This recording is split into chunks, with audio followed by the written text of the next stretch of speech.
우리 국군이 이제는 일본을 넘어 미국을 따라잡으려고 결심한 모양입니다. 현재 우리 보병의 여러 화기들이 신형 장비들로 교체되고 있는데요. 그중 K3 경기관총이 신형 K15 기관총으로 대체된다는 아주 기쁜 소식입니다. 올해부터 본격적으로 양산해 K3를 대체하고 있는데요. 그동안 말도 많고 탈도 많던 K3 경기관총은 업체가 개선판을 내나 해외 수출까지 성공했음에도 불구하고 국군은 제대로 쓸 수 없는 저주받은 기관총으로 취급당해 왔습니다. 단발식 기관총, 볼트 액션 기관총이라는 조롱도 있었는데요. 이에 따라 우리 군은 K3 기관총을 대체하기로 결정하고 K15 경기관총을 개발했는데요. K15는 K3가 가지고 있던 거의 모든 문제를 해결했습니다. 그래서 현재 국군에는 이 고물덩이 K3를 버리고 K15를 새로 받을 생각에 들떠있는 이들이 아주 많다고 합니다. 그런데 이게 다가 아닙니다. 분대 이상의 제대나 각종 무기에 장착할 7.62mm 다목적 기관총 K16 역시 배치되는데요. 더 빨라진 발사 속도와 주야간 조준 기형을 통한 압도적인 정확성을 가진 차세대 소총이 도입됨에 따라 우리 보병의 화력이 극적으로 향상될 예정입니다. 심지어 그 다음까지 준비되고 있습니다. 그동안 국산 총기를 꾸준히 생산해왔던 S&T 모티브와 화기류의 신흥 강자로 떠오른 다산기공 모두 6.8mm 소총을 적용한 차세대 화기를 개발 중인데요. 미국의 NGSW 사업으로 6.8mm 도입이 확정된다면 K15 역시 차세대 기관총으로 교체될 예정입니다. 하지만 아직까지도 많은 국민들이 우리 국군이 도입할 차세대 무기에 대해 잘 알지 못합니다. 그래서 준비했습니다. 오늘은 골칫덩이였던 K3 경기관총을 대체할 한국군의 새로운 화기에 대해 알아보겠습니다.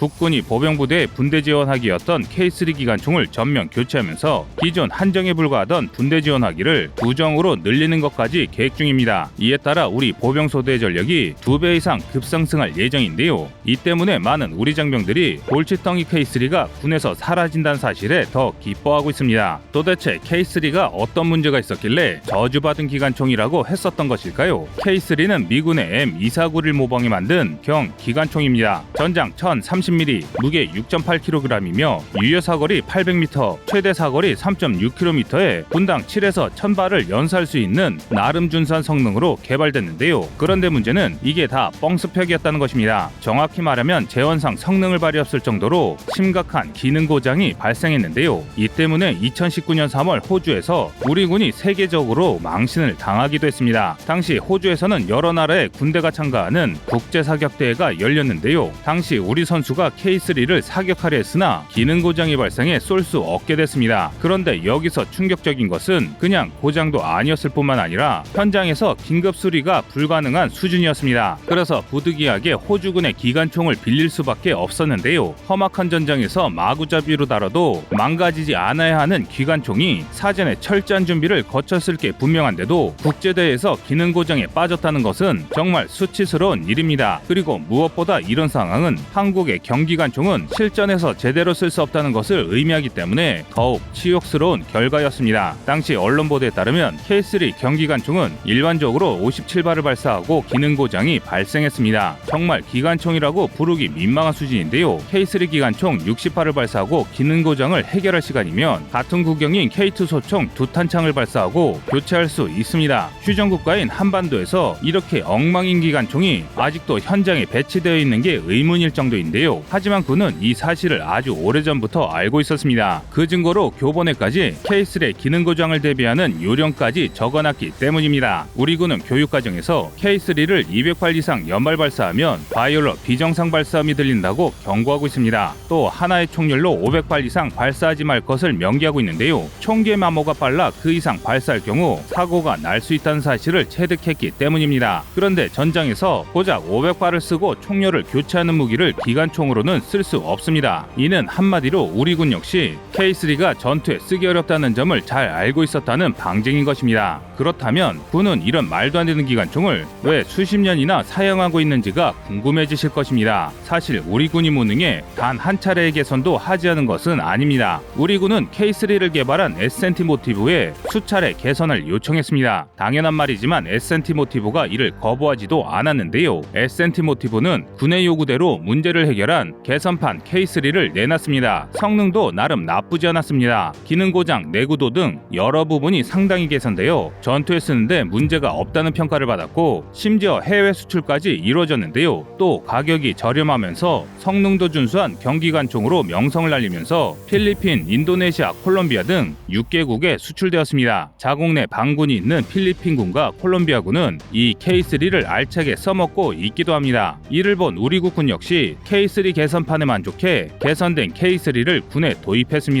그런데 문제가 전혀 해결되지 않았습니다. 오히려 상황이 더 나빠졌는데요. 멀쩡하던 계산판 K3조차 기능 고장을 일으키기 시작한 것입니다. 군과 업체 모두 이 상황에 크게 당황했습니다. 구형 총기의 문제는 이해할 수 있어도 새 총기가 문제를 일으키는 것은 말이 되지 않았기 때문입니다. 그래서 철저한 조사를 통해 원인을 파악했는데요. 그 결과 문제의 원인이 의외로 아주 사소한 것이지만 동시에 우리 군이 해결하기 아주 어렵다는 사실을 깨달았습니다. 바로 동류 전환이 문제가 된 것인데요. 통상적으로 야전 부대에서 문제가 생긴 장비는 후방 군수부대로 이송되어 정비 작업을 거쳐 원래대로 반송됩니다. 이를 동류 전환이라고 하는데요. 그런데 이 정비 과정에서 쓰이는 부품들은 기존에 문제가 있던 부품을 수리한 부품인 경우가 많습니다. 그래서 신형 K3가 보급된 지 얼마 지나지 않아 정비를 거치면서 문제가 있던 기존 K3의 부품이 섞이는 일이 발생했습니다. 그 결과 멀쩡하던 신품들까지 전투에 쓸 수 없는 엉터리 폐품으로 전락하고 만 것입니다. 이에 군과 S&T 모티브는 해결법을 찾아보았으나 결국 K3 기관총을 계속 사용하는 것이 어렵다는 결론을 내리게 됐습니다. 이에 따라 신형 기관총 K15의 개발이 본격적으로 추진된 것입니다. K15는 K3를 대대적으로 개량한 기관총으로 전장 990mm, 무게 7.1kg의 롱스트로크 사스 피스톤 방식의 5.56mm 경 기관총입니다. 발사 속도는 분당 약 700에서 1000발을 발사할 수 있으며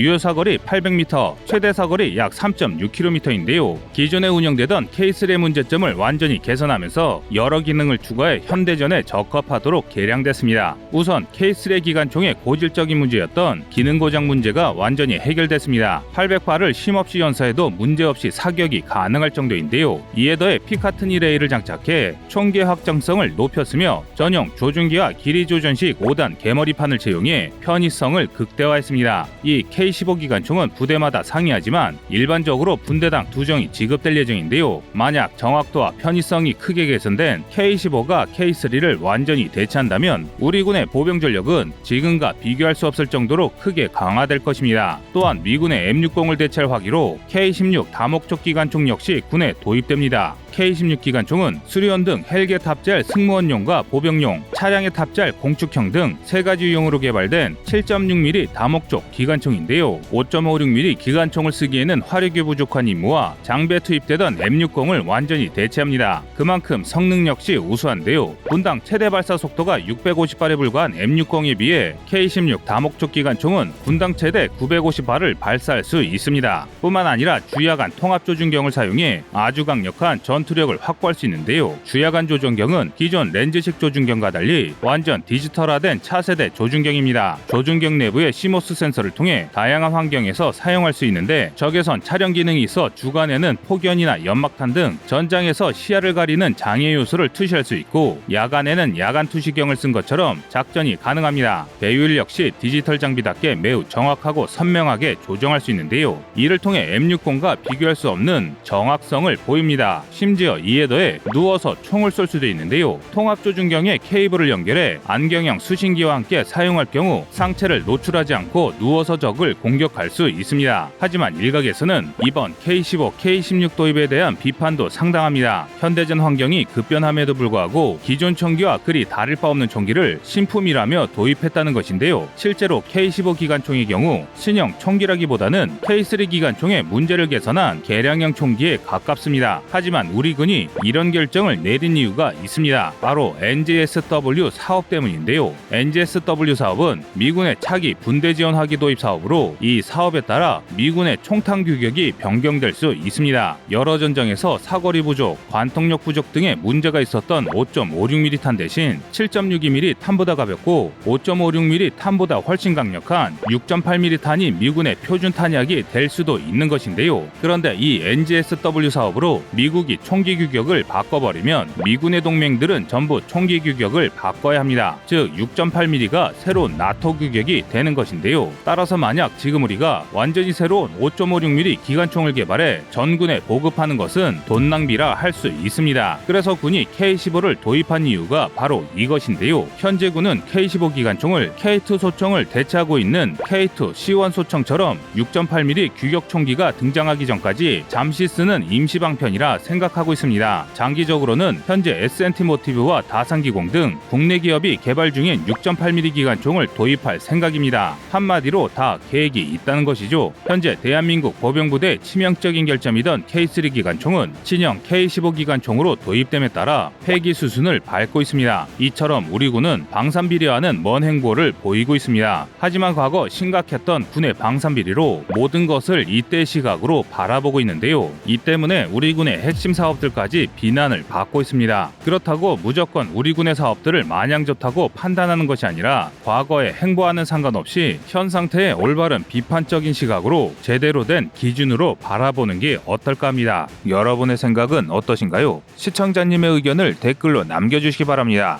여러분의 좋은 의견이 좋은 영상을 만드는데 많은 힘이 됩니다. 이상 꺼리투브였습니다.